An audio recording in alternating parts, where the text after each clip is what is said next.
família, tem uma fofoca rolando por aí, um rumor. E como esse canal aqui é de torcedor para torcedor, eu resolvi comentar essa fofoca, esse rumor aqui com vocês.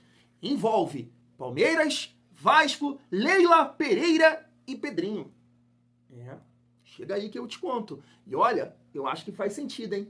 É bom o Pedrinho ficar de olho aí na Leila Pereira, hein? Olha o que eu tô falando, hein? Você vai ver aqui e você vai me contar se faz sentido ou não. Vasco também respondeu aí o Pedrinho bolado da vida com a galera do GE, que soltou uma matéria hoje dizendo que o Vasco tá devendo luvas para, sei lá, 13, 17 jogadores, não sei ao certo, 3 milhões pro Payet, 2 milhões para o João Vitor. O Vasco se posicionou, uma nota oficial, vamos trocar uma ideia sobre isso e, claro, falar da decisão de amanhã contra o Nova Iguaçu, debater aqui o provável Vasco. O GE, fez uma matéria agora há pouco.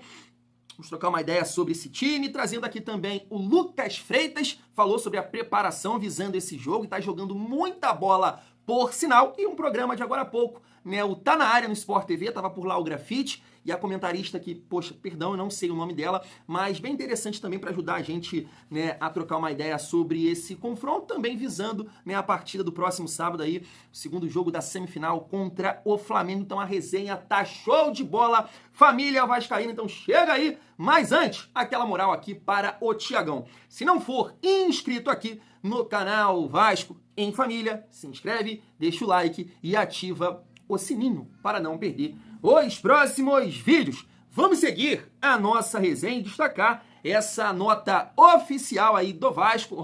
Deixa eu ver aqui os nomes dos jornalistas. Rafael Zarco e também Tébaro Schmidt. E tá lelê, hein, família vascaína? Tá na tela para vocês, ó.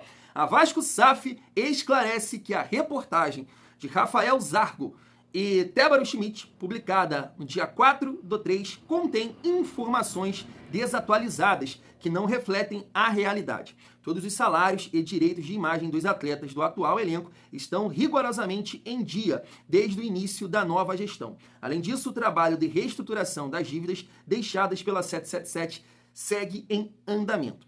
A matéria menciona valores que supostamente seriam devidos a alguns jogadores, o que distorce os fatos e prejudica a reputação do clube. Esses dados foram extraídos de um documento de outubro de 2024, referente a um processo de mediação que incluía valores vencidos e a vencer, ou seja, que não constituíam dívida naquele momento. Reiteramos que reportagens baseadas em informações desatualizadas induzem os torcedores ao erro e afetam a credibilidade do Vasco e da gestão atual, que tem se empenhado em resgatar a imagem e a transparência do clube. Recomendamos aos vascaínos que acompanhem as atualizações sobre a recuperação judicial pelos canais oficiais do clube. Saudações vascaínas. Isso é uma realidade, é uma verdade. A gente fica preocupado também, ainda bem que teve essa nota oficial. E por que eu tô falando que é verdade? Uma página grande que eu sigo, e pego várias informações aqui, para trocar uma ideia com vocês no canal. Destacou lá, um vídeo do Pedrinho falando, e aí colocou essa matéria. Então, assim, ainda bem que tá tudo organizado, tudo certo, isso é importante, A gente viu, hoje eu coloquei aqui um corte, do Pedrinho falando sobre isso, a dificuldade que o Vasco tem hoje para contratar, que não é somente financeira, mas também é de estrutura, E a 777 ficou de investir e não investiu. Ele falou lá de uma área molhada, que é importante para a recuperação de jogadores. A gente sabe que tudo isso é importante para ser um diferencial e você contratar um jogador, e se o outro clube tiver interesse, tiver mais estrutura, de repente, a questão financeira até ali bate pau a pau, mas o jogador vai pesar uma questão de brigar por títulos, estrutura. Então tudo isso é importante na hora de você contratar. E a imagem do clube também é fundamental, então é importante o Vasco, com essa nota oficial, deixar claro que está tudo organizado nesse momento e seguir daí para melhor, para a gente realmente iniciar bem esse processo aí de reestruturação financeira e para o futuro, como ele disse nessa entrevista, a Aline Nastari. Fim de carnaval, e olha que nem tô dando rolé, bebendo, mas tô aqui embolando, Ele falou, que vai sentar aí debaixo de uma árvore, mas tranquilo, aí sim conseguir fazer altos investimentos, contratar bons jogadores, ter um time mais competitivo, família vascaína. Seguindo aqui, a nossa resenha para a gente falar desse rumor, dessa fofoca que eu tô brincando aqui com vocês, né? No nosso vídeo de mais cedo hoje, a gente destacou uma informação do Nicola falando sobre a situação do Léo Jardim, e eu sei que tem muito torcedor que acaba pegando no pé a informação do Jorge Nicola, não é isso, Thiago, pelo amor de Deus, só que é o que eu comentei aqui com vocês no vídeo de mais cedo e vou comentar agora. Eu coloco aqui informações, apurações que, na minha visão, fazem sentido. E essa situação do Léo Jardim, na minha opinião, faz, tá? Futuramente pode acontecer, né, o Vasco renovar com ele, show de bola. Mas a gente fica trocando uma ideia sobre essa situação, porque eu comentei aqui que ele deu uma entrevista à Aline Nastari, da TNT Sports, 5 meses atrás. E ele falou que estava tudo, né, caminhando, já estava tendo conversas e ele ia ficar no Vasco, ia renovar. E agora vem essa informação do Nicola e de outros jornalistas também, que o Vasco tinha como prioridade, né, renovar o contrato do Léo Jardim, de outros atletas, e isso não aconteceu ainda. E de fato, o contrato dele encerra no final desse ano e ele daqui a pouco pode assinar um pré-contrato com qualquer outro clube, né? Pode ser aqui também do Brasil. E aí eu tava vendo essa página aqui, né, que tem bastante seguidores, né, aqui 261 mil, e eles destacaram essa possibilidade, uma página do Palmeiras. Tá aqui, ó, Léo Jardim, 29 anos, tem tudo para ser goleiro do Palmeiras em 2026. Com contrato até 31/12/2025, com o time da Colina, o atleta já vem sofrendo sondagens do Palmeiras, que pensa na reposição do experiente Everton, que tem 37 anos, e o Lomba, que tem 38. Gostaram do nome? Não, perguntam aqui, olha só. E aí eu fui ver, né, nos comentários, olha, só comentário positivo, tá? Galera gostando dessa possibilidade de, em 2026, né, o Léo Jardim jogar no Palmeiras. Como eu disse, uma resenha, não é uma informação, não sei a credibilidade aqui da página, tem bastante seguidores, mas eu acho uma possibilidade, tá? Eu vi em outro lugar também o Cruzeiro, e aí bate porque, por exemplo, lá no Cruzeiro tem o Cássio, né, que já é também um goleiro que tem uma certa idade. Por isso que eu acho, sim, né, uma possibilidade. O Everton com 37, o Lomba com 38 e o Léo Jardim tá com uma idade excelente, né, 29 anos para goleiro. Por isso que eu acho que o Vasco tem que esticar a corda até o máximo, né, para tentar renovar com esse jogador, mas eu entendo, tá? E nem fico com raiva aqui do jogador. Eu sei que pode ter um torcedor ou outro que vai comentar assim, manda embora, não renova, não sei o que, tá fazendo graça, mas é isso, faz parte, é a vida de um profissional. Se o Léo Jardim estivesse entregando ouro, matando a planta, o que a gente ia falar? Não renova, pelo amor de Deus, vida que segue. Mas como é um jogador que está se destacando, com certeza vai ter outros clubes interessados e o jogador vai avaliar o projeto também. Seleção brasileira, Europa, jogar num clube mais estruturado para brigar por títulos, tudo isso ele vai pesar na hora de decidir o futuro dele. Eu só espero que ele possa escolher o Vasco da Gama e renovar esse contrato aí, pelo amor de Deus. Eu tava vendo aqui os comentários no nosso vídeo de mais cedo, a galera comentando. Você vê, né? Ah, manda embora, não tá pegando nada, é fraco. Ah, eu discordo plenamente, família vascaína não é fácil não, hein? Não é fácil achar um bom goleiro, não. Então, assim, a gente tem um que cresceu no Vasco, né? Porque ele não começou bem. Então é bom aí a gente tentar a renovação. Espero que o Vasco consiga, mas eu quero a sua opinião. Seguindo aqui a nossa resenha, para a gente comentar um pouco sobre esse confronto de amanhã contra o Nova Iguaçu pela Copa do Brasil, às 9h30, não é isso? No estádio Newton Santos. Eu quero aqui, antes, trazer o Lucas Freitas, que falou sobre a preparação do Vasco para essa partida, e depois, né, a galera ali do Tá Na Área, Tava o Grafite, essa comentarista também que levantou pontos interessantes para a gente debater sobre essa partida e depois a gente volta aqui para falar sobre o provável Vasco. Tá na tela.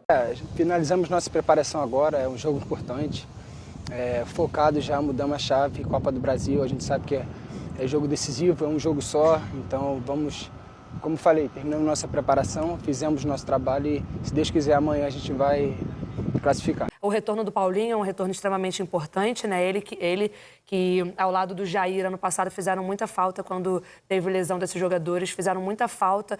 O Vasco é favorito para esse duelo contra o Nova Iguaçu. A Rafa trouxe que vive um momento melhor do que o Campeonato Carioca do ano passado, mas um jogo só equilibra muitas coisas. Um jogo só é muito perigoso, por mais que o Nova Iguaçu não viva um bom momento como o ano passado, mas um jogo só, o Vasco vai estar num dia ruim, o Nova Iguaçu num dia bom e tudo pode acontecer. Então tem que ter atenção máxima, é favorito, sim, tem condições de passar. Não com tranquilidade, mas como conseguir administrar bem, vai ter que ter um foco total nessa partida. E é difícil você ter 100% nessa partida sabendo que você tem outra decisão no final de semana. Aí o jogador consegue manejar um pouco mais isso.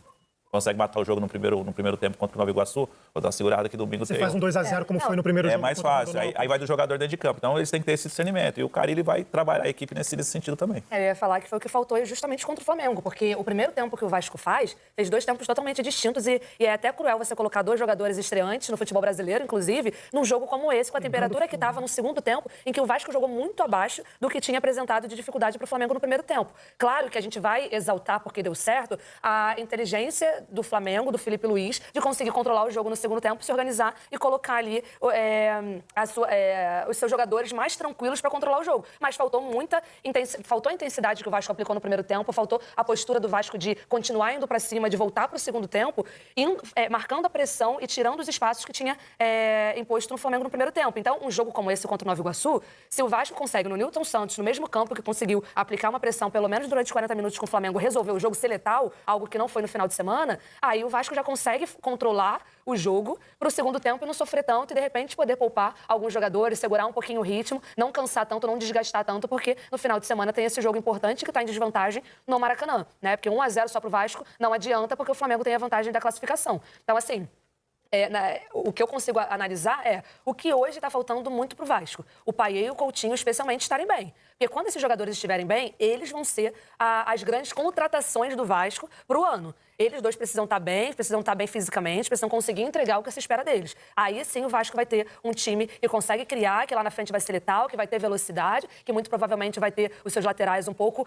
mais tranquilos para fazer marcação e eventualmente com controle de bola, controle de jogo, avançar quando for necessário. Mas isso tudo vai ter que ser construído agora a partir desse momento que o Carille não tinha eles na pré-temporada e vai ter a partir de agora. Mas se o Vasco entrar com a postura que entrou contra o Flamengo e conseguir matar o jogo, ser letal ou levar já muita dificuldade, transformar o volume de jogo em chance, em gol, aí vai passar por outro jogo. Aí você consegue controlar para a próxima partida. Mas se não conseguir a letalidade, como não conseguiu contra o Flamengo, vai passar mais um jogo sofrendo e tendo outra decisão importante já no final de semana.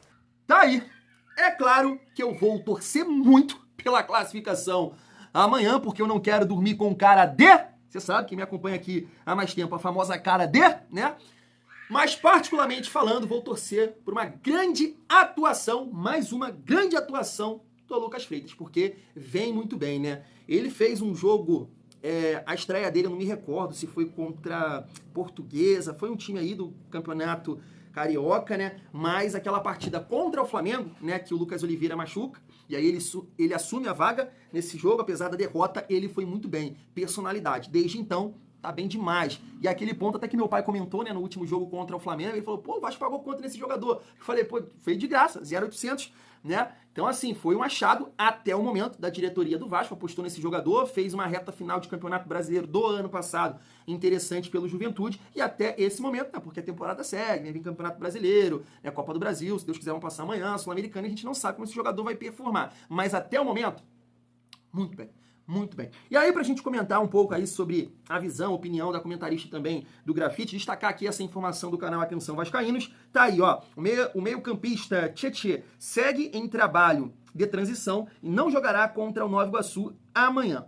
Paulinho retorna ao grupo junto com os reforços Lloyd, Garré e Nuno, que também foram inscritos para a Copa do Brasil. Show de bola. E aí eu tenho alguns pontos aqui para destacar dentro dessas opiniões aí que a gente passou do programa Tá Na Área. Primeiro, Paulinho, concordo, tá? Eu tô torcendo muito para que o Paulinho possa, né, melhorar aí o seu condicionamento, ritmo de jogo e tudo mais. Começou até bem, né, depois o Vasco, acho que o Carille poupou ele de algumas partidas e agora teve a suspensão, mas é aquilo que eu falava com vocês desde o final do ano passado, início desse ano. O Paulinho é o nosso primeiro grande reforço e ele ainda não conseguiu, né, justo. Eu acho que também está num período de adaptação novamente, pela lesão que teve, a grave lesão que teve no ano passado, mas eu fico na torcida para que ele possa alcançar aquele nível de rendimento quando ele chegou no Vasco. Aí, né, o Vasco ganha muito. O nível de atuação no coletivo com aquele Paulinho, vai aumentar demais. Família vascaína e tem a possibilidade, eu falar, corre o risco, ó, tem a possibilidade dele ser titular amanhã, a gente vai trocar uma ideia sobre isso. Pegando ali o gancho do Lucas Freitas e a visão do Grafite em relação à partida do sábado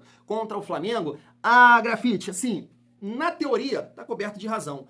Mas não é assim não, cara. O Vasco tem que entrar em campo amanhã focado, não pensando nesse confronto, em poupar, segurar. Não, cara, foca no confronto. A gente tem que passar de fase, é obrigação, mas como ele disse, é uma partida, um dia ruim de um jogador, um erro aqui. O Nova Iguaçu não é uma baba como é o União Rondonópolis, caiu bastante, concordo, em comparação ao ano passado, mas não é uma baba e não dá pra você ficar pensando no próximo jogo, já que é muito difícil, e todo mundo tem esse entendimento. Claro que a gente vai ali torcer por um milagre, né, uma postura dos jogadores do Vasco, uma bola entra aqui e outra ali, a gente consegue segurar, classifica pra final, opa, maravilha, soltar o grito. Mas, cara, não tem que pensar nessa partida, tem que pensar, focar somente no Nova Iguaçu amanhã e deixar tudo em campo. E depois resolve o que vai fazer no sábado, porque a gente precisa dessa classificação, porque eu entendo que aí você respira, você espera a adaptação dos jogadores, né? Quero dizer, Lloyd, Garren, Nuno, fica torcendo para que jogadores possam melhorar fisicamente e performar, Coutinho, Paulinho, e aí nesse tipo de competição você pode sonhar. Então você tem que passar amanhã de todo jeito, então não pensa em jogo contra Flamengo não, pelo amor de Deus.